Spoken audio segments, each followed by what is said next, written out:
네, 오늘 레위기 20장 말씀 같이 나누게. 오늘은 죄와 거룩에 대해서 말씀 같이 나누겠습니다.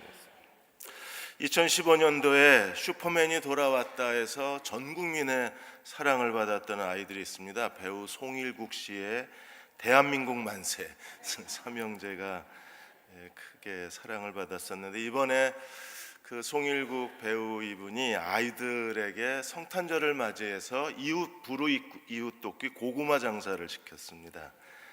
그래서 대한이가 방작불을 떼서 고구마를 굽고, 그다음에 민국이하고 만세는 홍보판 들고 길거리에 나가서 사람들에게 홍보하고, 아버지는 SNS에다가 아이들이 고구마 파니까 많이 와서 사달라 그러고, 또 아이들이 김치까지 담궜어요. 그래서 같이 김치 담근 것을 사람들에게 고구마도 팔고 김치도 팔았습니다. 내년도에 저희 교회 아이들도 다 고구마 장사를 내보내야 되지 않을까. 어려서부터 부모가 참 잘 가르친다는 생각을 했습니다. 유대인들은 어려서부터 토라를 통째로 가르쳤습니다. 지금 우리가 하고 있는 레위기를 아이들이 어려서부터 배워요. 그래서 어려서부터 아이들이 하나님의 율법을 배우고 하나님 앞에 거룩한 사람으로 살게 한 것이 유대인들의 토라 교육입니다. 생각해 보십시오. 어려서부터 이 창세기, 출애굽기, 레위기, 민수기, 신명기를 철저하게 배우고 거의 암송합니다, 아이들이. 그리고 율법을 따라 아이들이 살게 되면 그 아이들이 평생에 하나님의 사람으로 하나님과 동행할 수밖에 없을 거예요. 오늘 20장에서는 두 가지를 우리에게 가르쳐 줍니다. 하나는 하나님께 대한 예배 생활, 그리고 가정에서의 그 소중함.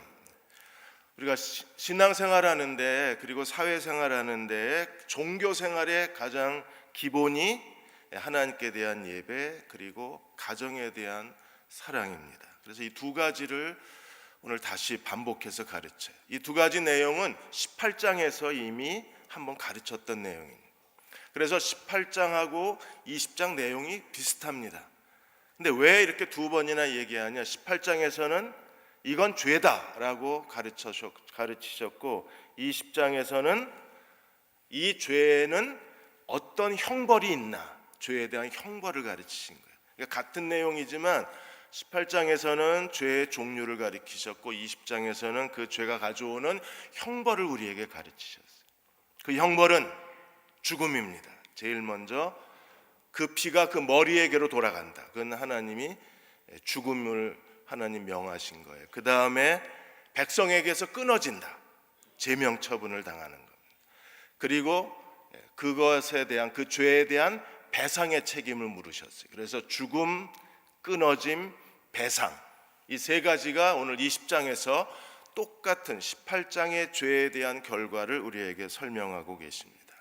하나님께서 사형을 명하셨어요. 지금 현대 국가에서는 사형제도 폐지가 지금 선진국에서 가장 중요한 이슈입니다. 그리고 이미 사형제도를 폐지한 나라도 있고 다시 사형제도를 복구시키는 나라가 있어요. 하나님은 율법에서 사형에 해당하는 범죄를 우리에게 명령하고 계신 거예요. 사형에 해당하는 범죄가 모두 17가지가 나와요. 이 토라에서 어떤 게 있냐면 살인, 납치, 중과실, 불순종, 간음, 동성애, 근친상간, 거짓 예언, 안식일을 어기는 거, 신성 모독, 우상 숭배, 주술, 점치는 거, 이 17가지가 전부 사형죄입니다. 그러면 실제로 구약 시대에 하나님이 이 말씀대로 정말 사형을 시키셨을까? 그거에 대해서 자세한 기록은 없지만 아마도 그 사형이 자주 집행되지는 않았을 것으로 추정을 합니다. 왜냐하면 이건 이런 죄를 짓지 말라고 하나님이 경고하신 거지, 하나님이 사형시키는 걸 좋아하셔서 명령한 게 아니기 때문에 그렇습니다. 그러나 중요한 것은 무엇입니까? 이스라엘은 하나님이 통치하시는 나라예요. 신정국가라고 합니다. 신정체제. 하나님이 통치하시는 나라에서 하나님의 법을 어기면 그 대가는요, 불순종과 그 불순종의 대가는 이 형벌을 받을 수밖에 없는 거예요. 그래서 그 형벌이 어떤 것인가를 우리에게 설명하고 있습니다. 그렇다면 오늘 예수 그리스도의 은혜 안에 사는 우리에게는 이 율법이 어떤 결과를 가져올 건가? 이미 그리스도께서 우리를 대신하여 다 저주를 받으셨기 때문에 이 율법의 내 피가 내 머리로 돌아가리라 하신 이 형벌은 오늘 우리에게는 적용되지 않습니다. 그러나 하나님이 이 죄를 얼마나 혐오하시는가를 우리가 배워야만 합니다. 그래서 두 가지 20장 1절에서 6절까지는 이제 종교적 범죄부터 우리에게 가르치고 있습니다.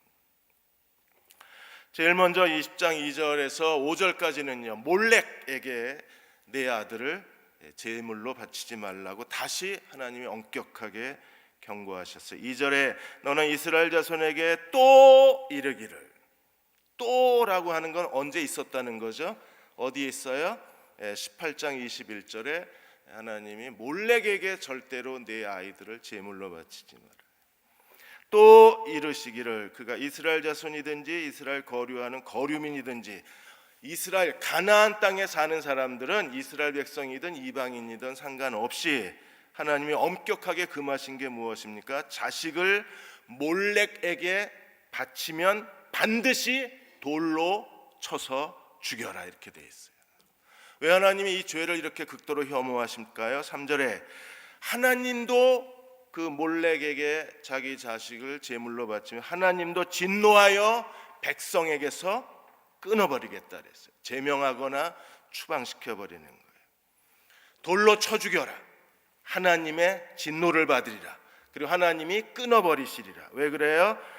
그 자식을 몰렉에게 제물로 주면 내 성소를 더럽히고 내 성호를 욕되게 하였습니다. 하나님의 성전, 하나님께 드리는 예배를 모욕하고 하나님의 이름을 더럽히는 행위가 이 우상에게, 이 몰렉에게 자식을 바치는 행위라고 했습니다. 만일에 가족이나 이웃 사람이 몰렉에게 제물을 바치는데도 우리가 못 본 척하면 어떻게 될까요? 하나님이 그 사람을 다 멸하시겠다고 경고를 하신 거예요. 그래서 4절에 자식을 몰렉에게 주는 것을 그 지방 사람, 이웃 사람들이 못 본 채 하고 돌로 쳐 죽이라 그랬는데 죽이지 않으면 하나님이 어떻게 하시겠다고요?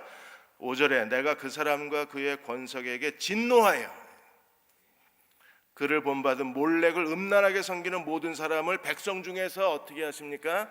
끊어버리겠다, 추방하고 제명하시겠다고 하나님 말씀하셨어요. 하나님께 충성돼야 돼요. 가장 가까운 사람이 아는 거잖아요. 그 죄를, 몰렉에게 자식을 제물로 바친 걸 가족이 알고, 가장 가까운 친구가 알고, 가장 가까운 이웃이 알잖아요. 알면서도 못 본 척하면 하나님께 대한 불충이 되는 겁니다. 그는 몰렉을, 자기 자식을 몰렉에게 바치지 않았어도 몰렉을 섬기는 자가 돼버리는 거예요. 왜? 보고도 못 본 척했으니까. 그래서 하나님이 백성에게서 끊어버리겠다고 하셨습니다.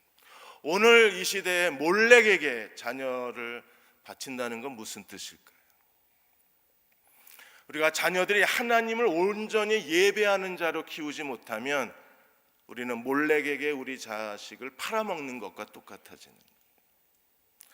한국의 청소년들은요, 대학 입시에 찌들려요.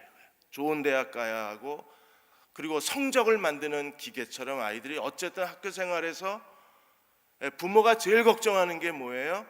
성적입니다. 성적. 그러니까 학교 성적, 좋은 대학 입시, 여기에 아이들이 사춘기가 지나가 버리고 10대 아이들이 여기에 자기의 모든 시간을 바치다 보니까 잘못하면 아이들이 인간으로서의 인간성을 잃어버리는 거예요. 이게 마치 몰렉에게 자기 자식을 제물로 바치는 것과 비슷한 겁니다. 이번에 인천의 또래 중학생 아이 추락사고에서 이 아이들이 지금 재판을 앞두고 있는데 아이들이 뭐라 그러냐면 경찰서 가는 거 안 무섭답니다. 신고해라 이랬어요. 그리고 소년법에 자기들이 그 적용이 되기 때문에 소년원에 들어가 봐야 3개월, 6개월, 그리고 우린 나와 이럽니다. 소년원에 한번 들어가서 자기 인생이 망가진다는 생각을 전혀 하지 않는 거예요. 친구들이 이 아이들 면회를 간 걸 TV 한 프로에서 그 아이들 면회 갔다 온 아이들을 면담을 했습니다. 그랬더니 면회 갔던 아이들이 뭐라고 그러냐면 즐거워 보였답니다. 여기 좋아 이러더랍니다. 하루 세끼 밥 주고 계속 TV 볼 수 있고 이보다 좋을 수는 없답니다. 그러니까 아이들이 정상적으로 생각하는 기능이 마비된 것 같아요. 인간성 자체가 없어진 것 같아요. 이게 마치 몰렉에게 자식을 바쳤던 구약시대의 이 가나안 풍습이 오늘 우리들에게는 또 다른 형태로 우리 자녀들을 잃어버려 가고 있는 겁니다. 이 10장 6절에 보시면 하나님께서 또 경고하신 내용이 있습니다. 접신한 자와 박수무당을 음란하게 따르는 자에게 내가 진노하여 백성에게서 끊어버리라. 몰렉신도 진노하고 끊어버리라. 그리고 접신한 자와 점치는 사람과 그리고 박수무당을 음란하게 따르는 사람도 내가 끊어버리겠다, 진노하겠다 그랬습니다. 나는 점 안 보는데 점 보시면 안 됩니다. 나는 박수무당 가본 적이, 무당 굿하는 건 본 적이 있지만 나는 박수무당은 섬기지 않는다. 정말 그럴까요? 그리고 에베소 2장에서 뭐라 그랬습니까? 우리가 공중의 권세 잡은 자를 따르는 사람들, 사탄의 가치관을 따르는 사람들은 어떤 사람들이에요? 외모 학벌주의에 빠진 사람들입니다. 만일에 우리가 외모 학벌주의의 가치관을 갖고 산다면 그것은요, 자기도 모르게 세상 가치관의 추종자. 이 세상 가치관은 누가 만들었어요? 사탄이 만든 겁니다. 사탄이 조제해 놓은 이 세상 가치관을 우리가 중요하게 생각하면 우리도 이 6절의 경고에 걸릴 수밖에 없는 거예요. 그래서 우리는 이 세상적 가치관으로부터 스스로 하나님 앞에 어떤 사람이 되어야 됩니까? 7절과 8절에 보시면 깨끗해야 돼요.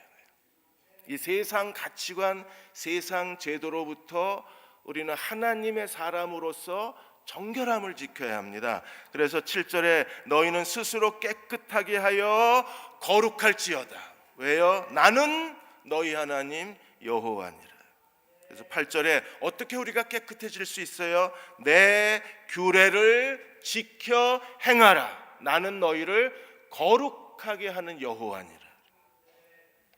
하나님이 우리를 어떻게 거룩하게 하시나요? 요한복음 17장에 예수님의 기도에서 보면 진리로 저희를 거룩하게 하옵소서. 우리가 하나님의 말씀을 지킬 때에 하나님 앞에 거룩한 자가 되는 거예요. 세상적 가치관, 세상적 제도의 추종자가 되는 게 아니라 우리는요, 하나님의 말씀대로 순종할 때에 하나님 앞에 스스로 자기를 깨끗하게 하고 하나님 앞에 거룩한 자가 될 수 있는 거예요.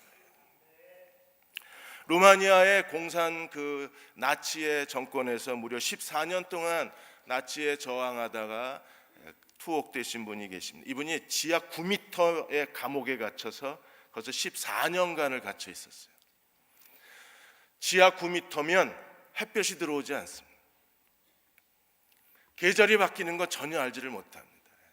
그래서 무려 9년, 거기 14년 동안 갇혀 계셨던 분이셨는데 이분이 하나님의 지하운동 그리고 순교자의 소리를 처음 설립하셔서 그 공산당의 그 잔인한 핍박과 박해 속에서 어떻게 믿음을 지켰는가를 우리에게 그대로 보여주셨어요. 이분이 루마니아에서 목회를 하셨었는데 어느 날 너무 그 양복이 낡아서 할 수 없이 양복을 하나 새로 샀습니다. 너무 양복이 낡아서. 그리고 이제 매일 가정 예배를 드렸는데 그날 그 가정 예배 본문이 누가복음 3장 11절이었어요. 옷 두 벌 있는 자는 옷 없는 자에게 나눠줄 것이요. 이 말씀을 읽고 설교하려는데 4살짜리 아들이 미하이라는 아이였는데 아빠 지금 양복 두 벌 있잖아. 그래서 한 벌 줘야지 하나님 말씀하셨는데. 그래서 렘브란트 목사님이 하도 재밌어서 그러면 어떤 양복을 줘야 되는데 새 양복 줘야지. 왜 아빠가 새 양복을 줘야 돼? 하나님은 언제나 우리에게 제일 좋은 것을 주시는 분이시잖아. 그러니까 아빠도 하나님 말씀을 따라서 제일 좋은 걸 줘야 돼. 4살짜리 아들을 잘 둬야 돼요. 겨우 하나 양복을 돈 모아서 샀는데 이 아이 때문에 다시 낡은 양복을 입게 생겼잖아요. 우리가 하나님의 말씀을 어린아이처럼 순종하고 지킬 때 그 순종이 정결함이 되고 그 순종이 거룩함이 되는 거예요. 이 10장 9절에서 21절까지는 이제 가정생활입니다. 하나님께 대한 예배, 그리고 이제 가정생활 9절에서 21절까지 제일 먼저 가정이 하나님이 기뻐하시는 거룩한 가정이 되려면 제일 먼저 어디서 시작을 해야 되나요? 부모에게서 시작이 돼야 돼요. 20장 9절에 만일 누구든지 자기의 아버지나 어머니를 저주하는 자는 반드시 죽여라 그랬어요. 몰렉에게 자식을 제물로 바치는 자 돌로 쳐 죽여라. 그리고 아버지나 어머니를 저주하는 자 반드시 죽여라 이렇게 되어 있어요. 그가 자기 아버지나 어머니를 저주하였은즉 어떻게 돼요? 그 피가 자기 머리에게로 돌아가리라. 자기 머리에게로 돌아간다는 게 무슨 뜻입니까? 그 책임을 묻는 겁니다. 그게 하나님이 엄격하게 금지하셨음에도 불구하고 불순종하면 그 대가를 자기가 치르는 거예요. 그래서 하나님의 형벌을 피할 수가 없습니다. 부모에 대한 권위가 살아 있어야 그 가정이 하나님을 경외하는 가정이 될 수 있어요. 부모를 무시하고 하찮게 대하고 부모를 귀찮아하고 부모를 무거운 짐처럼 생각하면서 하나님을 예배하고 경외한다? 거짓말입니다. 적어도 하나님의 권위가 가정에서 누구에게로 올라간 거예요? 부모가 하나님의 권위를 가진 겁니다. 그래서 부모를 저주하는 것은요, 부모를 공경하라고 명령하셨는데 공경의 반대말이 저주하는 거잖아요. 공경한다는 것은요, 세상에서 최고의 가치를 두는 겁니다. 하나님을 최고의 가치로 두는 것처럼 우리가 부모를 최고의 가치로 두는 거예요. 만일에 공경하지 못하면 저주하는 행위가 되는 거예요. 저주한다는 것은요, 가볍게 여기다, 천하게 여기다, 함부로 대하다, 그런 뜻입니다. 부모에게 욕설을 하고 부모에게 폭력을 하는 게 아니에요. 그냥 부모를 함부로 대하고 가볍게 여기는 것 자체가 부모의 권위를 업신여기는 겁니다. 부모의 권위를 무시하면 그게 하나님께 대한 신성 모독이 되는 거예요. 하나님께 대한 신성 모독죄가 가정에서도 있는 거예요. 부모를 함부로 대하면 하나님이 그거 신성 모독죄로 여겨서 어떻게 하신다고요? 반드시 죽으리라 하나님이 명령을 하신 겁니다. 제 아내가 오늘 집안 어른 추도 예배가 있어서 저를 대신해서 갔습니다. 제가 가야 되는데 저는 오늘 예배를 드려야 되니까 그래서 대신 갔어요. 그 일에는 저희가 가능하면 최선을 다하려고 합니다. 왜냐하면 그게 집안 어른들에 대한 저희들의 공경이기 때문에 그렇습니다. 우리가 하나님을 섬길 때 모든 그리스도인들이 거룩하고자 하는 열망을 가진 그리스도인들이 반드시 가져야 될 게 부모에 대한 공경하는 마음입니다. 저는 이제 두 분 다 돌아가셔서 이제 기회가 없지만 우리가 부모님이 살아계시다는 것처럼 소중한 일은 없어요.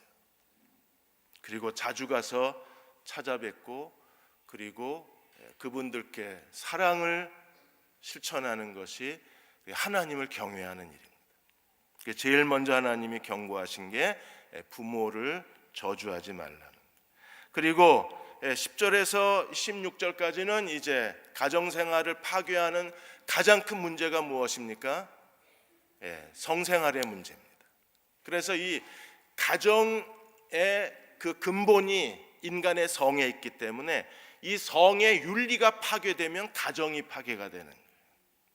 그래서 하나님이 제일 먼저 가르치신 게 10절에 보시면 누구든지라는 말이 계속 반복됩니다. 누구든지 남의 아내와 간음하면 어떻게 하라고요? 죽여라 이랬습니다. 오늘 이 20장 10절 계명대로 하면 저부터 시작해서 다 죽었을 거예요. 살아있는 사람이 없을 거예요.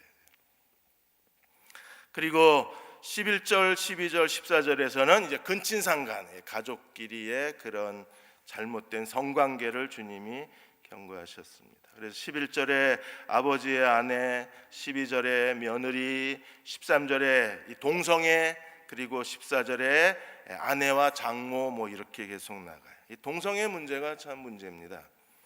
이번에 중학교, 고등학교 보건교과서 14종을 조사했는데요. 이 보건교과서가 전부 그 동성애를 그 청소년들에게 이게 마치 정상적인 것처럼 가르쳐요. 이 그림은 에이즈 감염 경로에 대한 그림입니다. 에이즈 감염 경로인데 두 번째 그림을 보시면 에이즈 감염이 동성애가 감염 경로인데 여기는 정상적인 남자와 여자의 정상적인 관계가 마치 에이즈 감염 경로처럼 슬쩍 바꿔놨어요. 그림을 2000년도에 교과서에는요 동성애 감염 경로에 대해서 어떻게 설명했습니까? 에이즈 보균자와 성접촉하는 것, 그 다음에 동성애가 성경로예요. 그 다음에 마약 중독자의 주사바늘 사용, 이런 것들이 에이즈 감염 경로라고 그때는 그렇게 정상적으로 나왔는데 이번에는 완전히 보건교과서가 바뀌어서 동성애가 감염 경로라는 게 빠졌어요. 그리고 정상적인 부부관계가 마치 에이즈 감염 경로처럼 그림을 싹 바꿔놨습니다. 매년 1000명의 에이즈 환자가 늘어나고 있어요. 청소년 에이즈의 96%는 동성애에서 옵니다. 근데 오늘 하나님이 동성애에 대해서 뭐라고 말씀하셔서 13절에 누구든지 여인과 동침하듯 남자와 동침하면 둘 다 가증한 일을 행함인즉 어떻게 하라고요? 반드시 죽이라고요. 우리가 동성애자는 사랑해야 합니다. 왜냐하면 그들도 예수 믿고 구원받아야 될 사람들이기 때문에. 그런데 동성애 자체를 옹호하는 것은 우리가 경계해야 돼요. 왜냐하면 하나님이 동성애는 하나님의 창조 질서에서 어긋나기 때문에 그렇습니다. 그래서 이러한 행위들이 하나님 가정을 무너뜨리는, 동성 간의 결혼이 이게 기존의 가정의 이데올로기를 다 무너뜨리는 거잖아요. 하나님이 세우신 가정 제도를 송두리째 뒤집어 엎어버리는 게 동성 간 결혼 합법화 운동이잖아요. 이게 가정을 다 지금 파괴하고 있는 겁니다.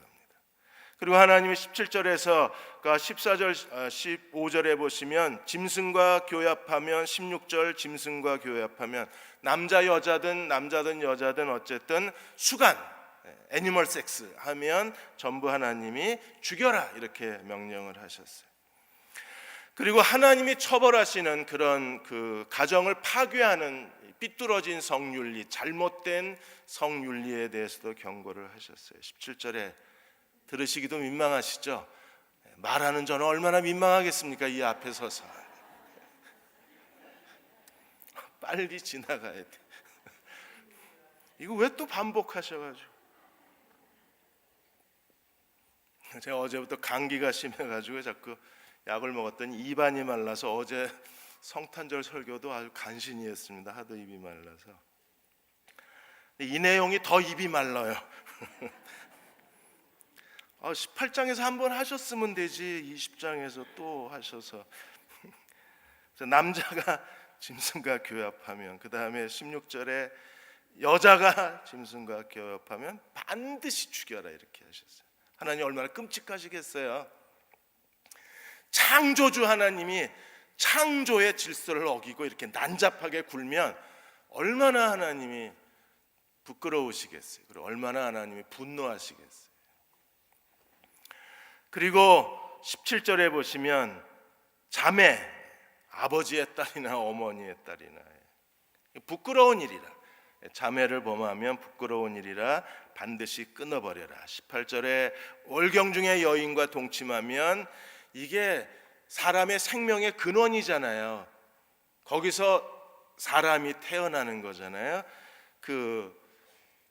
이게 뭐 남자 여자 정자 난자 이 결합을 통해서, 이런 건 괜찮으시죠? 초등학교도 가르쳐요 지금 이 정도는.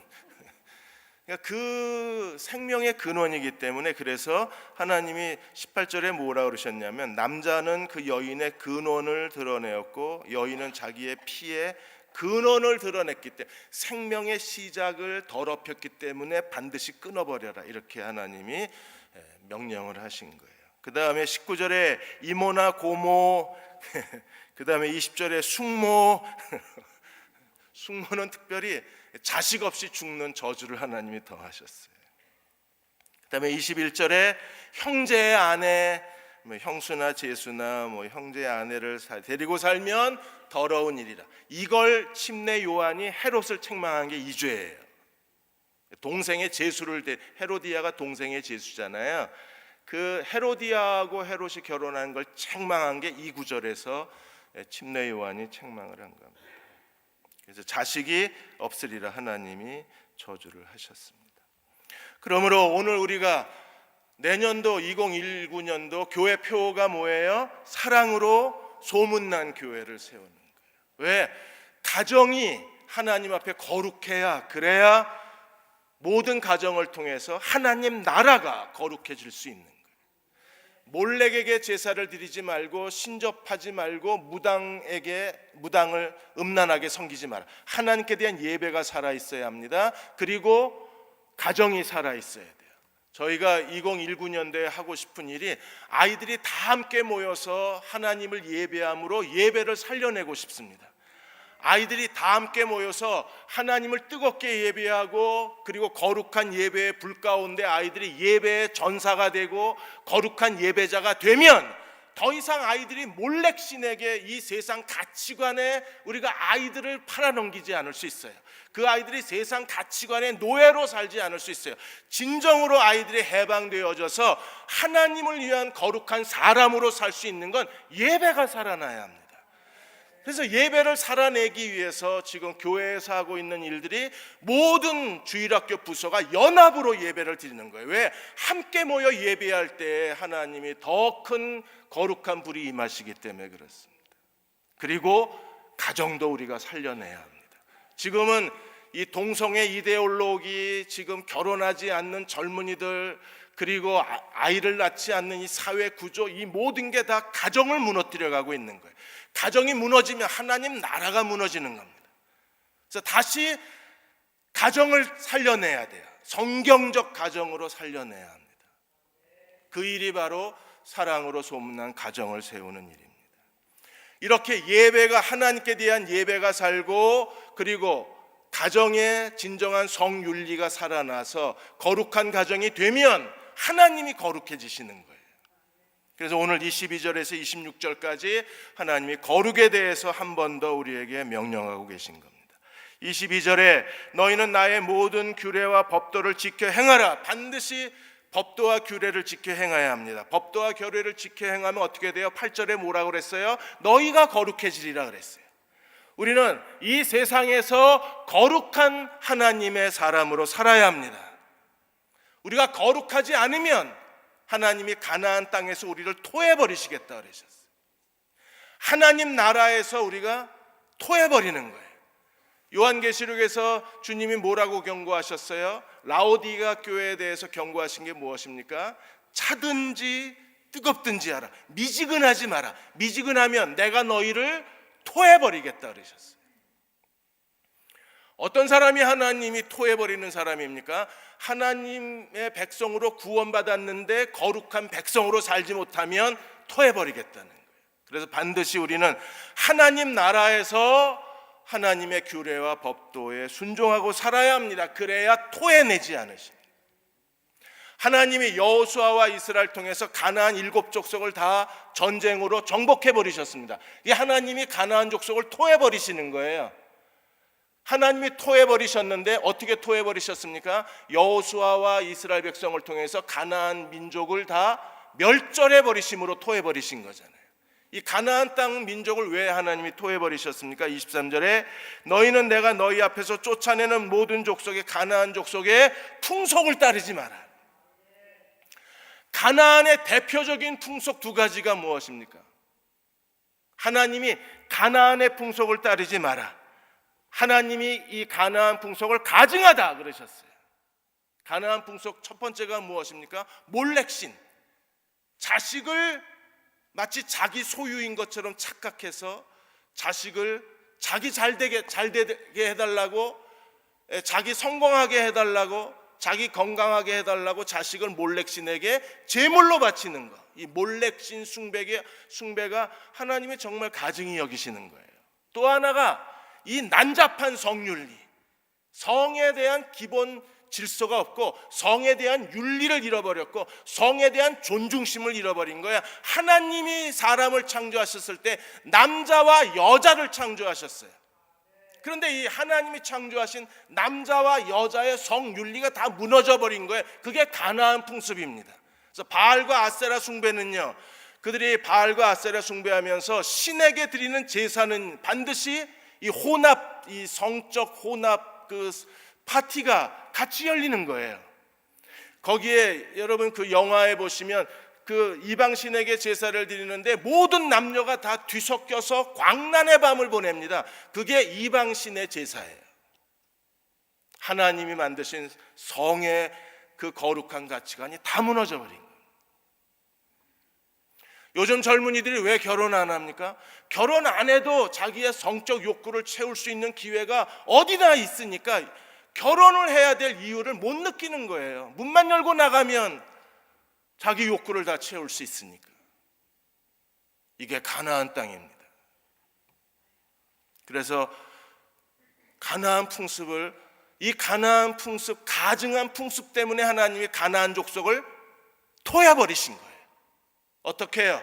여호수아와 이스라엘 군대를 통해서 하나님이 완전히 멸망시켜 버리신 겁니다. 그런데 이스라엘이 가나안 족속을 다 멸망시켰나요? 아니요. 남겨두었어요. 남겨둔 가나안 때문에 결국에 이스라엘이 우상숭배 국가가 되어버린 거예요.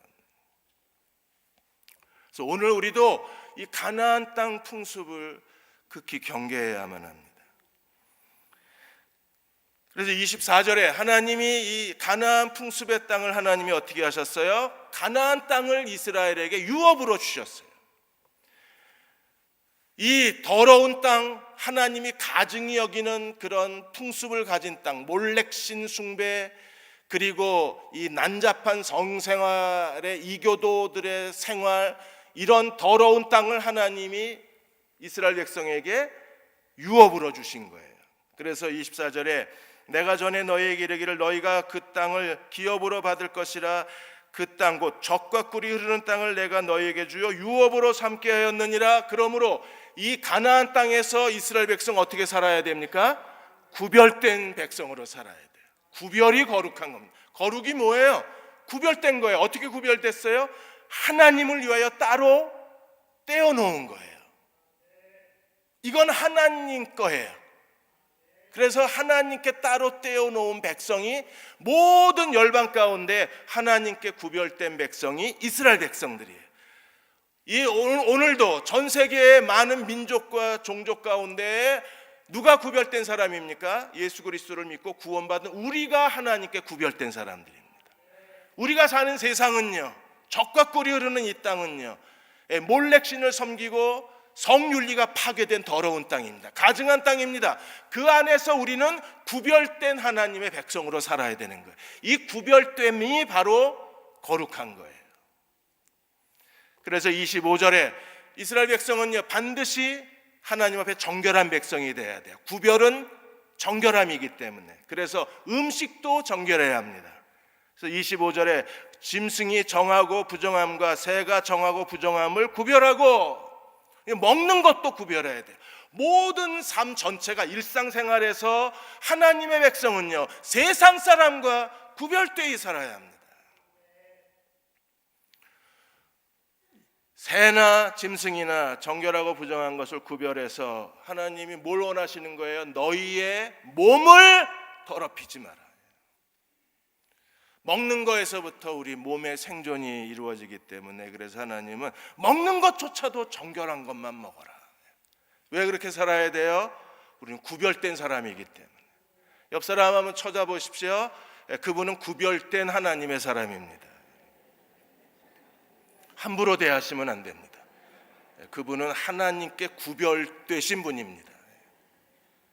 그래서 26절이 아주 중요한 구절입니다. 26절 같이 한 목소리로 읽어보겠습니다. 시작. 너희는 나에게 거룩할지어다. 이는 나 여호와가 거룩하고 내가 또 너희를 나의 소유로 삼으려고 너희를 만민 중에서 구별하였습니다. 할렐루야. 하나님의 소유된 백성으로 구별된 사람. 하나님이 너희는 나에게 거룩할지어다. 하나님 앞에 우리는 어떤 사람으로 살아야 돼요? 나에게 거룩하라 그랬어요. 이게 그리스도인의 삶의 표가 돼야 돼요. 그리스도인의 국민 교육 헌장이 돼야 돼요. 너희는 나에게 거룩하라. 그게 그리스도인의 삶의 모습입니다. 그렇게 하기 위해서 하나님 우리를 어떻게 하셨어요? 너희를 나의 소유로 삼으려고 만민 중에서 너희를 구별하였느니라. 우리는 출애굽기 19장 5절 6절을 기억합니다. 하나님이 이스라엘을 선택하신 목적이 무엇입니까? 하나님의 소유, 제사장 나라, 거룩한 백성. 그러니까 하나님의 소유된 백성은 구별된 백성이어야 돼요. 뭘로 구별됩니까? 제사장 나라로 구별되고, 또 하나님의 소유된 백성은 무엇으로 구별돼요? 거룩한 백성으로 구별돼야 되는 거예요. 우리를 거룩하게 만드시기 위해서 예수께서 이 땅에 오셔서 십자가에 죽으시고 부활하신 이유가 거기에 있는 겁니다. 왜 죽으시고 왜 부활하셨어요? 우리를 거룩한 사람으로 만드시기 위해서. 마태복음 1장 21절에 오늘 성가대 찬양처럼 사랑의 왕이 이 땅에 오셨습니다. 주님이 오신 목적이 어디 있어요? 아들을 낳으리니 이름을 예수라 하라. 이는 자기 백성을 그들의 죄에서 구원할 자이심이라. 그리스도가 오신 목적이 무엇입니까? 우리를 죄로부터 구원하기 위해서 오신 분이세요. 요한복음 1장 29절에 침례 요한이 예수님에 대해서 이렇게 말합니다. 보라, 세상 죄를 지고 가는 하나님의 어린 양이로다. 무엇을 위해서? 세상 죄를 위해서 오신 하나님의 어린 양이십니다. 어떻게 우리를 죄로부터 구원하셨나요? 로마서 6장 10절 11절에 보시면 그의 죽으심은 죄에 대하여 단번에 죽으심이요 그의 살아계심은 하나님께 대하여 살아계심이니. 예수님이 십자가에 죽으셨습니다. 무엇을 위해서요? 죄에 대하여 죽으셨어요. 3일 만에 부활하셨습니다. 무엇을 위해서? 하나님께 대하여 산자로 부활하셨어요. 그러므로 예수 그리스도를 믿는 우리는 어떤 사람입니까? 11절에 이와 같이 너희도 너희 자신을 죄에 대하여는 죽은 자, 하나님께 대한 산자로 여길지어다. 우리는 이미 죄에 대해서 죽은 사람입니다. 그리고 하나님께 대해서 부활한 사람입니다. 그럼 우리는 어떻게 살아야 되나요? 22절에 이제는 너희가 죄로부터 해방되고 하나님께 종이 되어 거룩함에 이르는 열매를 맺었으니 그 마지막은 영생이라 그랬어요. 죄로부터 해방된 것을 믿으십니까? 하나님께 종이 된 것을 믿으십니까? 하나님께 구별된 백성이 된 걸 믿으십니까? 그렇다면 거룩에 이르는 열매를 맺어야 돼요. 그래서 하나님이 너희는 나에 대하여 거룩하라 말씀하신 이유가 거기 있어요. 골프의 황제 잭 니클라우스가 일본에서 자선 골프를 했을 때 일입니다. 그날 비가 많이 내렸는데 어쨌든 잭 니클라우스는 최선을 다해서 경기에 임해서 자선 골프 대회였지만 최선을 다해서 경기에 임했습니다. 그런데 점심 먹고 이제 대회가 다시 시작되려고 하는데 잭 니클라우스가 18년 동안 시합 때마다 가지고 다녔던 가장 아끼던 골프채 가방이 없어져 버렸어요. 당황한 잭 니클라우스가 골프채 가방을 계속 찾다가 이제 찾을 수가 없으니까 할 수 없이 이제 새로 골프채를 빌려서 그리고 그 게임을 마쳤는데 그럼에도 역시 골프 황제입니다. 자기 손에 맞지 않는 골프채였는데도 그걸 우승을 한 거예요. 그래서 그 우승컵을 받고 그 상금을 자선 사업에 기증을 하고 이제 기자들하고 인터뷰를 했는데 이제 잭 니클라우스가 골프채를 잊어버렸다는 걸 안 그 기자가 질문을 했습니다. 골프채 잊어버렸을 때 그걸 확인했을 때 기분이 어떠셨냐고. 기자들이 항상 이상한 걸 질문하잖아요. 그래서 잭 니클라우스가 나는 골프채 그거 정말 아끼고 사랑했던 거였는데 잃어버린 게 참 서운하고 근데 그 서운한 것보다 더 걱정스러운 게 있다. 마음에 걸리는 게 있다. 그게 무엇입니까? 라고 물었더니 그걸 가져간 사람이 걱정스럽다. 난 새 거 사면 되지만 그 사람은 평생 도둑질했다는 죄책감으로 살아야 되는데 누가 가져갔는지 그 사람이 그 마음의 부담감을 갖고 사는 게 걱정스럽다 그랬어요. 환하게 웃으면서. 그게 TV 카메라로 그대로 생중계가 된 겁니다. 이틀 뒤에 19살 대학생 하나가 어머니하고 잭 니클라우스의 잃어버렸던 골프채 가방을 들고 호텔에 찾아왔어요. 그날 막 이제 출발하려고 했는데 찾아와서 정중하게 사과를 했습니다. 이 19살 이 아들이 잭 니클라우스의 열광의 팬이에요. 너무나 좋아했기 때문에 그래서 뭔가 기념품을 훔쳐가려고 왔다가 골프채를 보고 갑자기 욕심이 생긴 거예요. 내가 평생 저걸 갖고 싶다. 그래서 가방을 훔쳐간 겁니다. 그냥 뭐 수건이나 모자나 하나 훔쳐가지 그 골프채 가방을 통째로 훔쳐간 거예요. 그런데 TV에 그게 중계가 되니까 아들이 엄마한테 털어놓은 겁니다. 엄마, 내가 가져갔어. 그래서 엄마가 아들을 설득해서 데리고 온 거예요. 잭 니클라우스가 이렇게 얘기했습니다. 아들을 너무 책망하지 마십시오. 아들이 이런 일을 했다고 해서 아들에게 실망하지 마십시오. 계속 아들에 대해서 신뢰를 보여주어야 될 때가 지금 엄마가 해야 될 일은 아들에게 신뢰를 보여주어야 합니다. 왜냐하면 사람은 누구나 다 잘못할 수 있기 때문입니다. 그리고 그 골프채를 그 학생이 줬어요. 진작 달라 그러지. 근데 잭 니클라우스는 정말 사람이 그냥 보내면요 평생 얘는 죄책감 갖고 살아야 되잖아요. 그러니까 엄마 보는 앞에서 내가 이제 이걸 너에게 선물로 준다. 잘 간직하라. 마음의 그 죄책감이 다 씻어졌을 거잖아요. 사람도 그 잘못에 대해서 이렇게 너그러운데 하나님은요 더 너그러우셔서 독생자 예수 그리스도를 화목제물로 내어주셔서 십자가에 죽으시고 그 보혈로 우리의 모든 죄를 용서하실 뿐 아니라 주님은 더 너그러우셔서 우리를 죄로부터 해방된 사람으로 만들어 놓으신 거예요. 그리고 말씀하시기를 너희는 내게 대하여 거룩하라고 말씀하시는 거예요. 우리는 하나님 앞에 거룩한 종으로 살아야 합니다. 그래서 20장에서 거룩에 대해서 몇 가지를 가르치고 있는 거예요. 20장 7절에 거룩에 대한 첫 번째 교훈이 뭐였어요? 하나님 앞에 깨끗해져라. 그래서 거룩은 정결함입니다. 이제 복습하는 거예요. 이제 끝나는 겁니다. 또 해가 아니라 정리해 드리는 거예요. 저희 교회가 워낙 친절하잖아요. 그래서 잊어버리지 마시라고 다시 정리해 드리는 겁니다. 거룩은 7절에 깨끗해지는 겁니다. 이게요 꼭 시험에 천국 들어갈 때 시험 보시면 어떡하려고요? 저희가 건의하고 있어요. 하나님 천국 갈 때 성경 시험 좀 보고 보내시죠. 80점 이상만 천국 보내시죠. 그러고 있어요. 하도 성경들을 안 읽어서. 거룩은 뭐예요? 정결해지는 겁니다. 그 다음에 8절 거룩은 무엇입니까? 하나님의 규례를 순종하는 겁니다. 거룩은 순종하는 거예요. 그리고 23절 26절에서 거룩은 무엇입니까? 하나님 앞에 우리를 24절에 하나님이 우리를 구별하셨다. 그래서 거룩은 뭐예요? 구별되게 사는 겁니다. 그래서 예수님이 마태복음 5장에서 7장까지 산상수훈에 가르치신 게 뭐예요? 너희는 세상 사람과 다르게 행동하라는 거예요.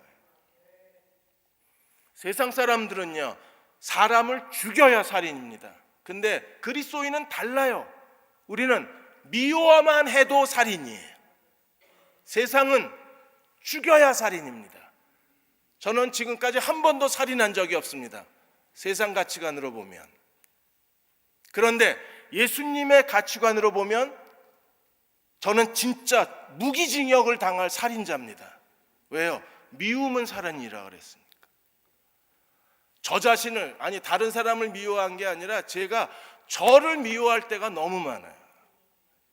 왜 이렇게 생겼나? 부터 시작해서 모든 게 다 싫어요. 제가 지난 주일날 어느 나이 드신 한 분이 침대에서 내려오다가 좀 다치셨나 봐요. 그래서 저한테 목사님 기도 받으면 빨리 날 것 같다고 그랬는데, 제가 유단자잖아요. 유도하면 저 함부로 저한테 대드시면 안 됩니다. 저 유단자입니다. 저는 잡으면 안 놓습니다. 한번 잡히면 집어 던져야지 안 놓습니다. 유도하다가 가장 많이 다치는 이제 갈비뼈 금이 많이 가거든요. 이제 그때는 우리가 어떻게 하냐면 그냥 가만히 있어야지, 이건 깁스도 못하고 아무것도 못해, 치료할 게 아무것도 없어요. 그냥 가만히 있어야 낫는 거예요. 저도 모르게 툭 튀어나온 말이 가만히 계셔야 되는데요. 기도해도 안 낫는데요. 이게 무슨 불신의 말입니까? 목사 입에서 나올 말이에요. 그건 쉬어야 낫긴 해요. 진짜로 오랜 경험에 의해서 보면 이건 쉬어야 나요. 그래도 이게 목사 입에서 나올 얘기가 아니잖아요. 제가 그날 밤에 아내한테 얘기하면서 얼마나 마음이 아팠는지 모릅니다. 내가 왜 이럴까? 이 나이가 환갑이 지나면 철든대는데 왜 나는 이렇게 철이 툭 튀어나온 말이 너무 죄송해서, 그래서 제가 선창성 목사님한테 그분 이름 알아 그랬더니, 선 목사님도 나보다 온 지 얼마 안 됐으니까 뭐 알겠어요. 나도 모르는데 이게 너무 죄송해서 제가 기도하고 잤어요. 하나님 그분 마음을 위로해 주시고, 혹시 상처가 됐으면 위로해 주시고. 이게 싫어요 내가. 그러니까 날 또 죽인 거예요. 저는 어젯밤에 또 저 자신을 살인한 사람입니다. 이게 구별이에요. 세상 사람들의 가치관하고. 제 얘기 해드렸는데 분위기가 썰렁해질까요? 또 세상 사람들은요, 자기 좋아하는 사람만 문안을 합니다. 그리스도인은요, 구별돼야 돼요. 우리는 달라야 합니다. 우리는 오히려 원수까지도 사랑하는 사람이 돼요. 왜 그렇게 살아야 돼요? 그게 거룩하기 때문에 그렇습니다. 그래서 거룩은 구별되는 거예요. 우리가 구별된 하나님의 종으로 이 시대를 살아가는 저와 여러분 되시기를 주의 이름으로 축원합니다.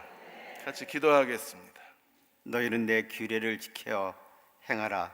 나는 너희를 거룩하게 하는 여호와니라.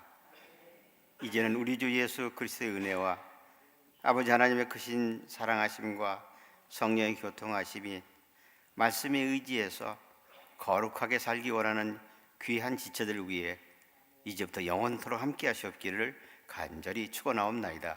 아멘.